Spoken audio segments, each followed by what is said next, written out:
Men's pressure పెట్టాలన్నది మా ఆక్రందన. ఇది గ్రహించండి మీ చిన్నప్రెడ్డి అయినా సరే, వంశీ గారైనా.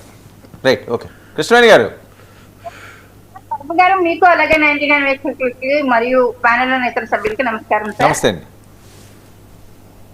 సార్, జగన్మోహన్ రెడ్డి గారు ఈ రోజు వెళ్ళి చేసినటువంటి రాజకీయాన్ని ప్రజలందరూ కూడా చూస్తున్నారు. అంటే ₹1 నేను మళ్ళీ అధికారంలోకి వస్తాను, ప్రతి మళ్ళీ అక్క చెల్లి అని మొదలెట్టి ఏ రకంగా ఆయన మాట్లాడారన్నది ప్రజలందరూ కూడా గమనిస్తున్నారు సార్. గతంలో కూడా జగన్మోహన్ రెడ్డి గారు ఇలాంటి హామీని ఇచ్చి అధికారంలోకి రావడం జరిగింది.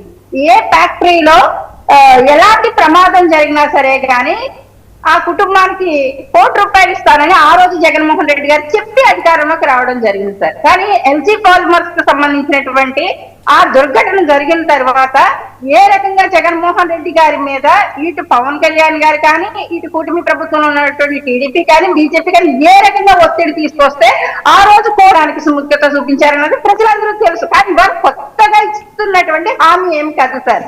జగన్మోహన్ రెడ్డి గారు గతంలో కూడా ఇదే మాట చెప్పి అధికారంలోకి వచ్చారు. కానీ ఇక్కడ నేను ఒక 2 ఘటనలు చెప్తాను సార్. మా కాకినాడ జిల్లాలో జరిగిందే, ప్యారిస్ షుగర్ ఫ్యాక్టరీలో బాయిలర్ పేలిపోయి అక్కడ ప్రమాద ఘటన జరిగితే ఇక్కడ ఉన్నటువంటి అప్పుడు స్థానిక ఎమ్మెల్యే ఏ రకంగా ప్రవర్తించారు. 5 లక్షల నుంచి బేరసారానికి వచ్చారు సార్. జనసేన ఆ రోజు ఎలాంటి పోరాటం చేసింది, అర్ధరాత్రి వరకు కూడా ఆ ఫ్యాక్టరీలోనే నిలబడి అంటే ఈ చనిపోయినటువంటి మృతులను కూడా దొడ్డుదారిని తరలించినటువంటి పరిస్థితి, అక్కడ మీడియాను కంట్రోల్ చేసినటువంటి పరిస్థితి. ఏ రకంగా ఆ రోజు 200 మంది పోలీసులతో మమ్మల్ని నిలువరించారు, లోపలికి ఎంటర్ అవ్వకుండా చూశారు. కానీ ఆ రోజు 5 లక్షల నుంచి అక్కడ ఉన్నటువంటి మృతులను పెట్టుకొని ఏ రకంగా పక్షుల్లాగా కార్మికులందరూ ఎక్కడికక్కడ ఎగిరిపోయారు. ఎగిరిపోతే నిమ్మకి నీరెత్తినట్టు, దున్నపోతు మీద వర్షం కురిసినట్టు ఆ రోజు ప్రభుత్వం వ్యవహరిస్తూ ఉంటే అర్ధరాత్రి 12 అయ్యే వరకు కూడా అందులో ఆలోచించకుండా నేను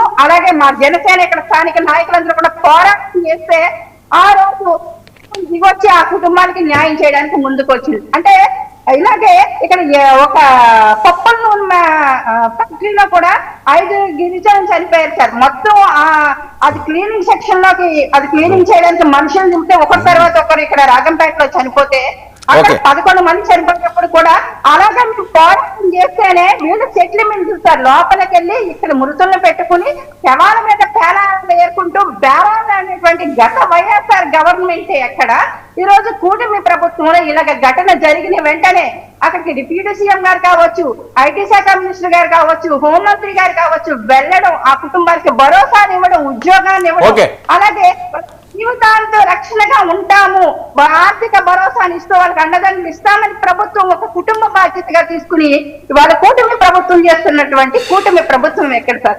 జగన్మోహన్ రెడ్డి గారు మాట్లాడేటువంటి మాటల గురించి ప్రజలందరికీ తెలుసు. ఇదే విశాఖ స్టీల్ ప్లాంట్ ని అమ్మేస్తే రాష్ట్రంలో సగం అప్పులు తీరిపోతాయి, అప్పులు పూర్తిగా తీరిపోతాయని చెప్పినటువంటి వ్యక్తి. అలాగే ఇదే విశాఖ స్టీల్ ప్లాంట్ ని క్యాపిటల్ సిటీగా తయారు చేస్తారు. కృష్ణవేణి గారు సరే, ఓకే, ఈ అంశం ఎలాగే ఉంటుంది సరే, చూద్దాం 2-3 రోజుల్లో ఏం జరుగుతుందో. కమిటీ ఒకటి వేసారు కదా, వాళ్ళు ఏం రిపోర్ట్ ఇస్తారో, వాళ్ళకి ఇంకా ఎలాంటి సహాయాలు ఇస్తారో ఈ రోజు ఇది ఈ డిబేట్లో మనకు తేలిపోయేది కాదు. ఏంటి పవన్ కళ్యాణ్ గారు మళ్ళీ అస్థిల్లో ఒక పాడ్కాస్ట్లోని ఎవరు ఆపుతారో లేకపోతే దమ్మున్నాడో మీ అయ్య జాగీరో దీని మీద మళ్ళీ కామెంట్స్ వస్తున్నాయి. చూసారా, అది మీరు విన్నారా? ఏంటి మళ్ళీ చల్లారిపోయింది, మళ్ళీ ఏమైనా రేజ్ అవుతుందా?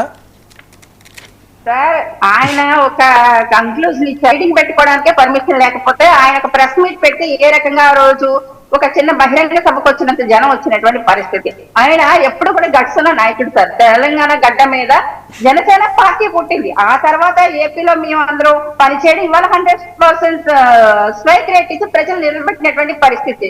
కానీ హస్తినాలో అయినా సరే కానీ మా అధినేత పవన్ కళ్యాణ్ గారు అక్కడ మాట్లాడారంటే తెలంగాణ అంశం ఒకటే కాదు సార్, ఖచ్చితంగా ఆయన ఒక దేశ నాయకుడు, ఒక దేశభక్తున్నటువంటి నాయకుడు. ఎక్కడ ఏ గడ్డ మీద ఉన్నా సరే అలాంటి గట్స్ తోనే మాట్లాడతారు. అలాగే తెలంగాణ నుంచి కూడా పవన్ కళ్యాణ్ గారు ఆ రోజు మాట్లాడి ఆ పక్కకు వచ్చేయడం జరిగింది. తర్వాత పవన్ కళ్యాణ్ గారిని టార్గెట్ చేసి ఏ రకంగా కొన్ని పార్టీలు విమర్శలు చేస్తున్నాయి. ముఖ్యంగా ఎలా కాంగ్రెస్ పార్టీ లాంటి పార్టీకి అసలు పవన్ కళ్యాణ్ గారిని పేరెత్తేటువంటి అర్హతే లేదు.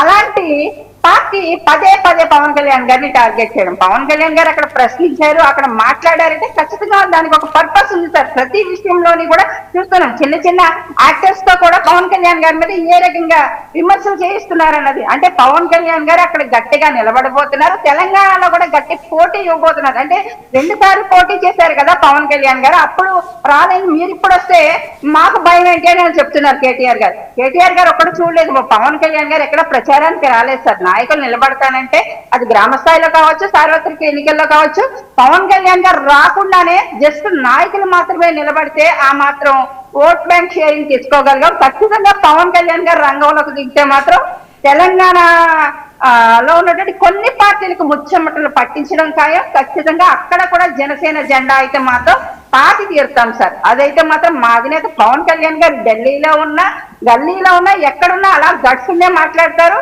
ఖచ్చితంగా వ్యూహాత్మకంగా ముందుకైతే పవన్ కళ్యాణ్ గారు వెళ్ళబోతున్నారు. పార్టీని దేశవ్యాప్తంగా బలోపేతం చేయడంతో పాటు ఇవాళ ఏపీ తెలంగాణలో కూడా చాలా పటిష్టంగా తయారు చేస్తున్నటువంటి పరిస్థితిని అయితే మాత్రం తొందరలోనే మీరందరూ కూడా చూస్తారు సార్. ఆ గట్టుతోనే మా అధినేత పవన్ కళ్యాణ్ గారు ఢిల్లీలో కూడా మాట్లాడడం జరిగింది. Right, okay. చిన్నపరెడ్డి గారు, ఏంటి వాళ్ళు గల్లీలోను ఢిల్లీలోను కూడా గట్స్ చూపిస్తున్నారట? 29లో గతంలో పోటీ చేసి బర్రెలక్క వచ్చిన నోట్లు రాలా, బర్రెలక్కకు వచ్చిన నోట్లు రాలా. వాళ్ళ సరుకెంతో మిషన్లకు తెలియదు కానీ వాళ్ళ సరుకెంతో వాళ్ళకి బాగా తెలుసు. అందుకనే పవన్ కళ్యాణ్ గారు వెళ్ళలేదు, పవన్ కళ్యాణ్ గారు పోటీ చేయలేదంటే మా కండవా తీసుకొని మా బీఫాన్ తీసుకొని పోటీ చేస్తే అది మా పార్టీ అన్నట్టుగానే మేము భావిస్తాం. మరి వాళ్ళ బీఫారాలు తీసుకున్నా కానీ వాళ్ళ పార్టీ కాదని చెప్పదలుచుకుంటే చెప్పమానండి. అంతేగాని ఓడిపోయిన దానికి చంద్రబాబు నాయుడు అయినా, లోకేష్ గారైనా, లేకపోతే పవన్ కళ్యాణ్ గారైనా, జగన్మోహన్ రెడ్డి గారైనా ఎవరైనా అంగీకరించాల్సిందే కదా.